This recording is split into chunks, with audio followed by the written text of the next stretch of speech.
Kashmiri leadership failed again. It is unfortunate that once again leaders in and outside Kashmir decided to act solo and have put themselves up for the attention of President Obama. Drive Syed Nazir Gilani. If anything that has been coming very easily in our way in Kashmir Valley from early 1990 is either forming a political party or listing ourselves as a political activist.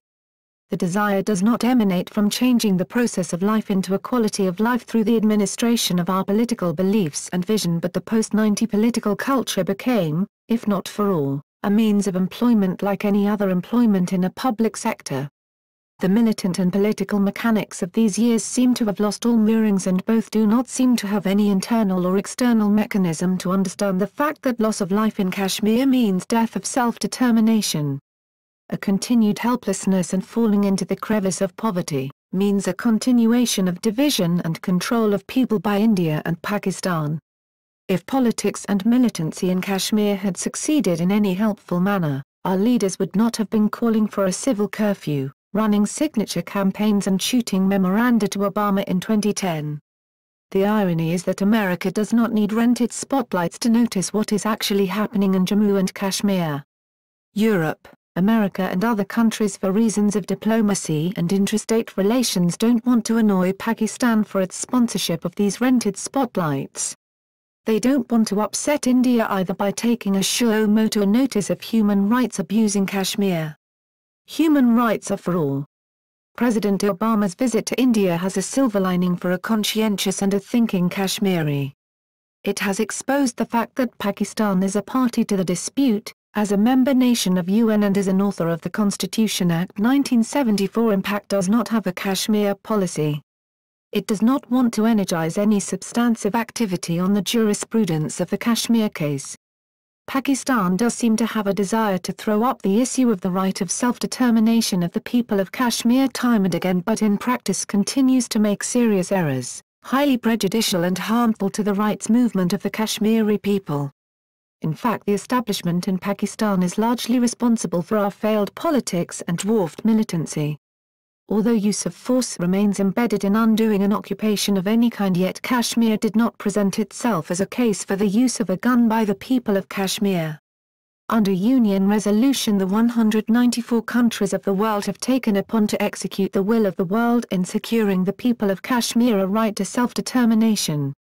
It is for the world to decide whether the will of the UN could be administered through the peaceful means or through the use of war machinery. People of Kashmir failed to understand that a war or peaceful resolution should have remained the responsibility of the member nations of UN. Unfortunately, people of Kashmir failed to understand that they were not alone in the use of a gun. Without any reference to UN mechanism on Kashmir, we decided to precipitate the death of a generation, and after 20 years seem to be left with signature campaigns. Political and militant leaders remain equally responsible for the death of self-determination and for making the life of common man and woman miserable, never witnessed in the history of rights movement. The lifestyles of the three, namely, the political leader, militant leader and the common man, say it all. Governments in Pakistan and the establishment since 1990 have accrued a direct responsibility for the death of a generation, death of self-determination and suffering of Kashmiri people. A sincere step should have been to assist the rights movement by allowing the UN to assume its role in Pak and Gilgit and Baltistan. Unfortunately, Pakistani establishment has avoided to take this step and has not acted in accordance to UNCIP resolutions in AJK and in Gilgit and Baltistan.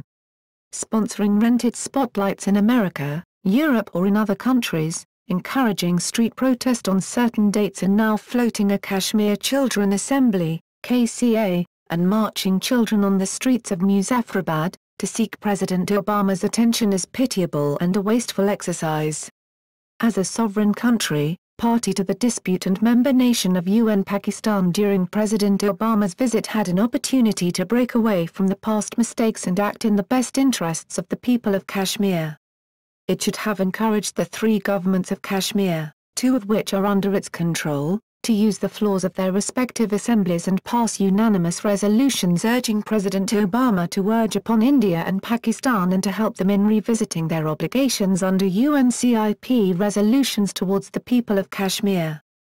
governments based at Muzaffarabad and Gilgit could have communicated with the third Kashmiri government at Srinagar for taking a joint stand in the interests of Kashmiri people. Omar Abdullah is under oath to serve the interests of his people, and UN resolutions bind him in regard to his duty in arranging an opportunity for the people to decide upon the question of self-determination. The government of Pakistan does not seem to be under any pressure from Kashmiri leadership or even from the people of Pakistan to start doing what it could do under UNCIP resolutions. Our leaders, reasons are private, have failed to come clean on the question of self-determination of all people as equal people. It has been left as a Muslim right of self-determination, and the impression has been a source of concern for non-Muslim Kashmiris and for Kashmiris living in other regions away from Valley. Our militant and political face of the post-90 struggle has discouraged the world community, and we have lost a considerable trust. Our leaders of all manner don't bother to understand that Article 257 of the Constitution of Pakistan does not discriminate among Kashmiri people, and a look at it would surprise and reassure a first-time non-Muslim reader that his wishes remain ultimate in any determination. How could Obama not respond to a joint or even individual memorandums from the Chief Minister of J&K, Prime Minister of AJK and Chief Minister of Gilgit and Baltistan made on behalf of the people of the state of Jammu and Kashmir? The three would have been discharging their common and individual trust towards their people. UNCIP resolutions recognize the three political habitats, therefore, India and Pakistan would not have found it at war with their interests. Hurriyat and other leadership outside it and the militant leadership, rather than fighting India through stale press statements, should have urged upon the three governments of Kashmir and the government of Pakistan to present a joint memorandum to President Obama.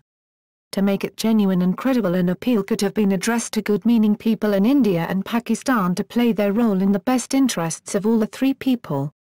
It is unfortunate that once again Kashmiri leaders in and outside Kashmir decided to act solo and have put themselves up for the attention of President Obama.